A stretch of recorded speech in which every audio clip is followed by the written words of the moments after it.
మీ దగ్గర ఇంద్రజాలాలు, మహేంద్రజాలాలు ఇలాంటివన్నీ ఉంటాయి కదా. ఇంద్రజాలము అంటేనే మనకు మ్యాజిక్ షో అనేది గుర్తొస్తుంది మొదట.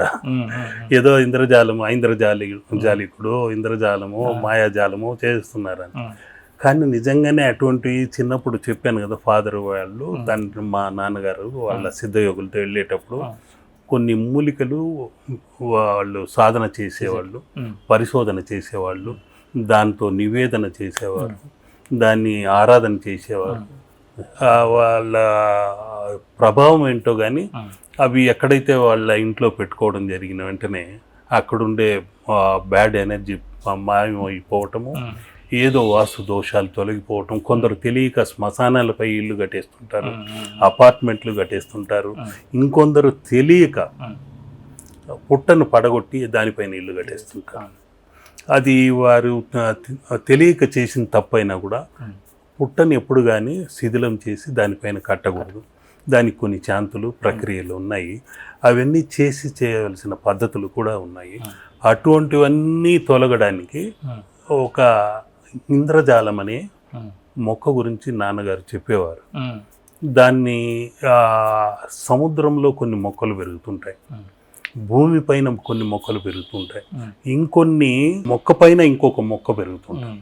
దాన్ని బదనిక అంటారు. ఏ మొక్క పైన అయితే పెరిగిందో ఆ మొక్క పెరుగుతూ తాను ఏదైతే ఆధారం చేసుకుని పెరిగిందో ఆ మొక్కను తినేస్తుంటుంది. అటువంటి బదనిక వృక్షాల్లో సాధన చేసేవారు. ఈ రోజుకు నేను ప్రతిరోజు ఆ బదనిక వృక్షంలో తలపెట్టి ధ్యానిస్తూ మన కేబీఆర్ పార్క్ లాంటిది వాకింగ్కి వెళ్ళినప్పుడు సాధన చేస్తూనే ఉంటాను. శ్రీగంధము అనే చోట ఒక బదనిక వృక్షం నాకంటూ అమ్మవారు అనుగ్రహించిన చోటు అది. నిత్యము ఆ శ్రీగంధంలో నా శిరస్సుని అందులో పెట్టి ఎదురుగా ఉన్న వేప చెట్టులో పార్వతీ అమ్మవారిని దర్శించుకుంటుంటాను. నెమలి నార అని ఒక చెట్టు ఉంది, అందులో సరస్వతి మాతను దర్శించుకుంటున్నాను. నా శిరస్సును పెట్టిన చెట్టు శ్రీగంధము శ్రీలక్ష్మిగా భావించే ధ్యానం చేసుకుంటుంటాను. ఆ మూడు శక్తుల్ని అనుగ్రహాన్ని పొందిన తర్వాతే తక్కిన వాళ్ళకి ఆ శక్తిని అంతా ఇవ్వాలి తల్లి, నన్ను అనుగ్రహించను తల్లులారా ముగ్గురిని వేడుకుంటూ ఆ త్రిశక్తుల సంగమమే ప్రతి చిత్రంలోనో ప్రతి దీనిలోనో ఆవహింప చేస్తూ వాళ్ళ గోత్ర నక్షత్రానికి కనెక్ట్ చేసే ఇస్తుంది. అటువంటిదే ఈ మూలికలు, ఇంద్రజాలము, మహేంద్రజాలము ఇలాంటివి. కొన్ని సముద్రాల్లో పెరిగే ఉంటాయి, కొన్ని బదనికలుగా పెరిగే ఉంటాయి, మొక్కల పైన మొక్కలుగా పెరిగే ఉంటాయి, కొన్ని రాళ్ల పైన కూడా పెరిగి ఉంటాయి. అంటే ఆ పేరుకుపోయిన మట్టిలో పెద్ద పెద్ద రాళ్ల పైన కూడా కొన్ని మొక్కలు వస్తూ ఉంటాయి. ఇది ఇంద్రజాలం. దీనిలో ఈ కొద్ది వర్ణం ఇలా ఉంటుంది. ఇది మహేంద్రజాలం. ఇంద్రజాలము, మహేంద్రజాలం ఇవి రెండు ఉంటే ఆ ఇంట ఎటువంటి దోషములనేవి ఉండవు. దానికంటూ ఒక శక్తిని అనుగ్రహించి మనము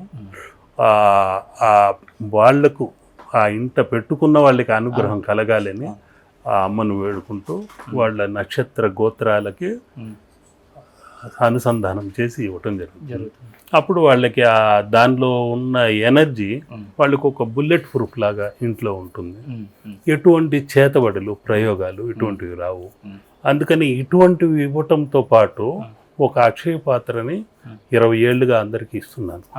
ఇప్పుడు అక్షయ పాత్రని ఇక్కడ హైదరాబాద్లో 99% ఎక్కడెక్కడ వెంచర్లు వేస్తున్నారో, ఎక్కడెక్కడ భూములు ప్లాట్లు వేసి అమ్ముతున్నారో, ఎక్కడైతే అపార్ట్మెంట్లు కడుతున్నారో ప్రతి ఇంట్లో నేను ఇచ్చిన అక్షయ పాత్రలో ఏదో ఒక కార్నర్లో ఉంటుంది నిక్షిప్తమై భూమి లోపల.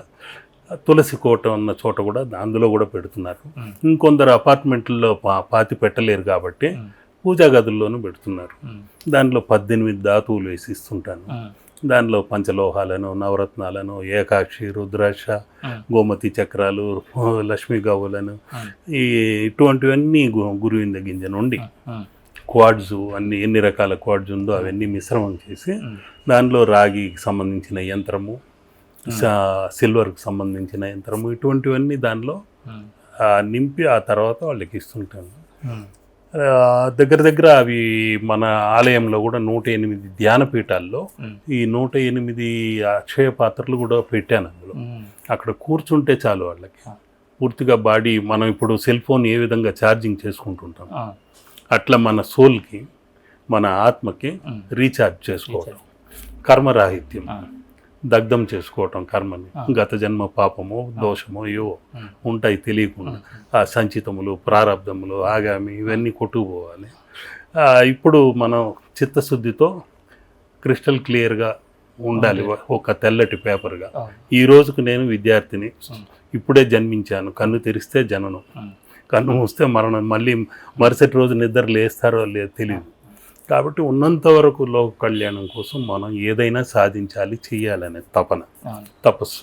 అంటే ఇది అది ఒక రకరకాల షేప్లో చేస్తారా ఏంటంటే అది గురుగారు? ఇది కొందరికి రాగి పాత్రలు, ఎన్ఆర్ఐలు ఇటువంటి వాళ్ళు, దూర దేశాల్లో ఉన్న వాళ్ళు ఇంత బరువు మోసుకెళ్ళలేరు, వాళ్ళకి రాగి పాత్రల్లో పెట్టిస్తుంటాను.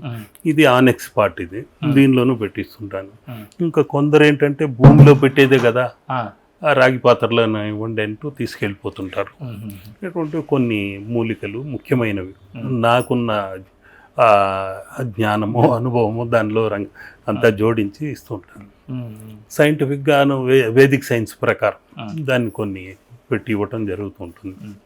ఒక సందేహం ఉంది గురుగారు, ఇప్పుడు మన చేతికి ఒక రత్నమో లేదా ఒక రాయో లేదు ఒక విగ్రహమో లేదు మీరు అన్నట్టుగా ఇంకోటో తీసుకెళ్ళి మీ ఇంట్లో పెట్టుకోండి, లేదా నీ చేతికి పెట్టుకో, నీకు అన్ని దోషాలు పోతాయి, నీకు అవుతాయి. కొంతమంది ఇవన్నీ చేస్తూ ఉంటారు గురుగారు. మరి ఇవన్నీ కలిగినటువంటి అమ్మే షాప్స్ లేదా ఇవన్నీ కలిగిన వ్యక్తికో ఆ ప్రభావం ఎందుకు ఉండదు? తీసుకెళ్ళిన వేళ్ళకి అది ఎలా శక్తిని ఇస్తుంది? మంచి ప్రశ్న ఇది. ఒక్కొక్క వ్యక్తి, మనకు తెలిసింది 9 గ్రహాలు, నవగ్రహాలు, తెలియంది అగమ్యంగా మరో 9 ఉన్నాయి.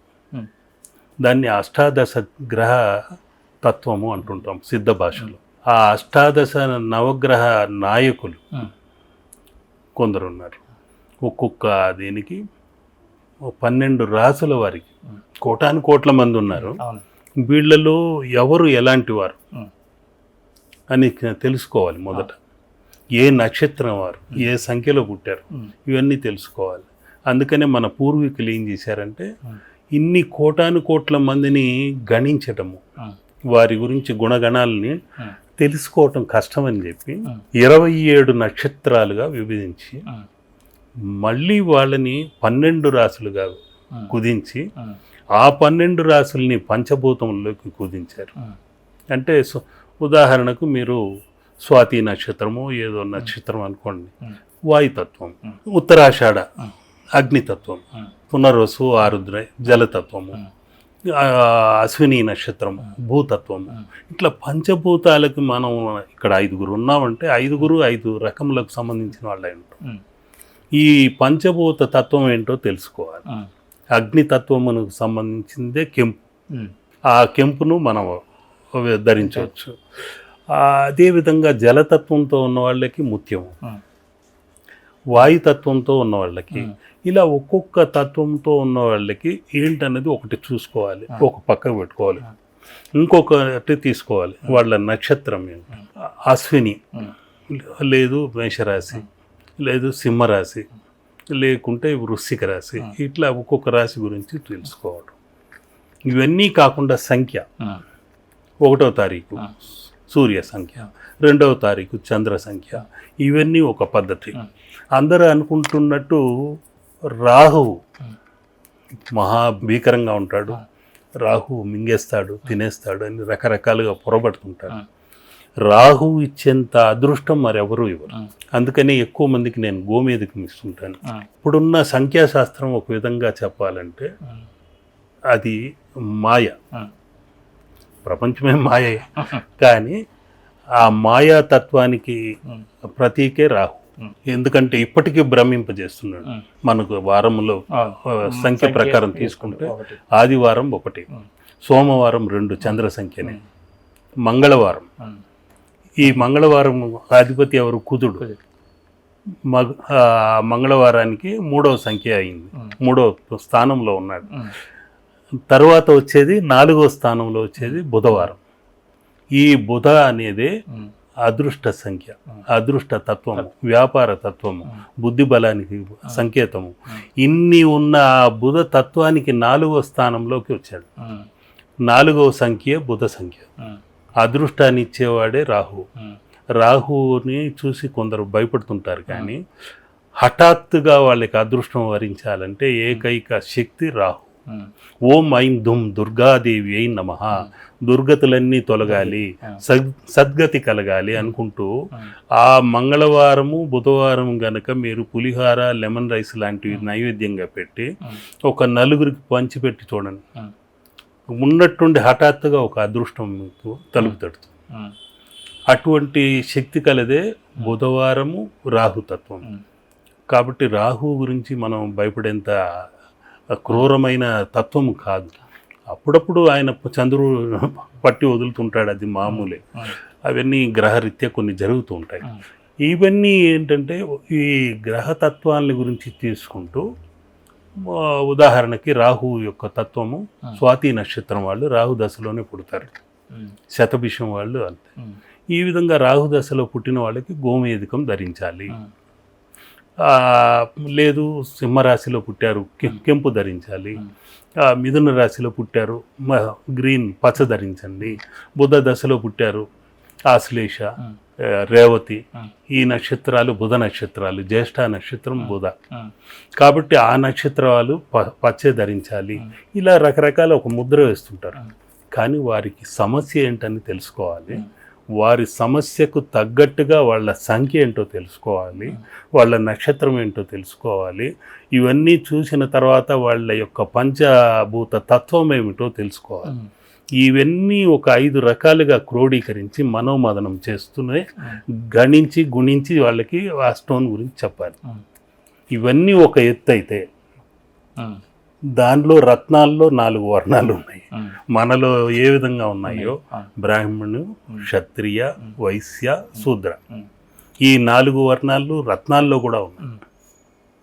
దాన్ని బ్రాహ్మణ వర్ణం ఎందుకు ధరించాలి అంటే అతనికి ఉద్యోగం కోసం వెతుకుతుంటాడు, అటువంటి వాళ్ళకు బ్రాహ్మణ వర్ణం ఇవ్వాలి. లేదు నేను కష్టించి పని చేయాలి, ఏదైనా పోరాడాలి అనే వ్యక్తికి ఆ శూద్ర వర్ణం ఇవ్వాలి. నేను రాజకీయాల్లో రాణించాలండి అని ఆశించే వాళ్ళకి మనం ఇవ్వాలి, అది ఏది క్షత్రియ వర్ణం. ఆ క్షత్రియ వర్ణం ఇవ్వడంతో అతను ఇప్పుడు ఒక ముఖ్యమైన ఉన్నతమైన స్థానంలో ఒక వ్యక్తి రాణిస్తున్నాడు. ఇచ్చాప లాస్ట్ ఎలక్షన్ టైం ఆయన అద్భుతంగా రవి దశలోనే పుట్టాడు, ఉత్తరాషాఢ నక్షత్రము. అద్భుతంగా పెద్ద ఎత్తున అనేక మెజారిటీతో అనేక రకాలుగా రాణించి ఇప్పుడు ఉన్నత స్థానానికి వెళ్ళిపోయాడు, ప్రధాని పొగిడేంత దూరానికి వెళ్ళిపోయాడు. అట్లా వాళ్ళకి తగిన చిత్రాన్ని కూడా ఇవ్వాలి. సూర్యనారాయణ చిత్రం ఇచ్చారు, ఆయనకు తగ్గట్టు అందులో కెంపు పొందుపరిచారు. కాబట్టి కొందరికి ఏంటంటే హఠాత్తుగా మార్పులు రావాలంటే ఆ విధంగా చేయాలి. ఇవన్నీ కాకుండా వ్యాపారంలో రాణించాలి అన్నప్పుడు వైశ్య వర్ణం ఉన్న రత్నం ఇవ్వాలి.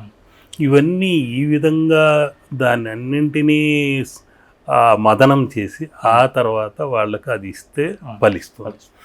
ఏదో పచ్చ పెట్టుకుంటే చాలు, గోమేధికం పెట్టుకుంటే చాలు, అవి ఇవి అంటే అది వట్టిగా ఉంది, అవి వృధా, అలంకరణ. ఇప్పుడు ఇక్కడ ఇన్ని లైట్లు ఉన్నాయి, మళ్ళీ ఇంకొక లైట్ నా దగ్గర పెట్టండి అంటే కాంతి ఎక్కువైనా మాడిపోదు. ఉన్న కాంతి చాలు. దీనికంటే డే లైట్లు పెట్టండి ఒక 10-15 అంటే మనం ఇక్కడ కూర్చోలేము, వేడిని భరించలేము. కాబట్టి మనకు ఎంత కావాలో అంతే తీసుకోవాలి, అటువంటి రత్నాన్ని ధరించాలి.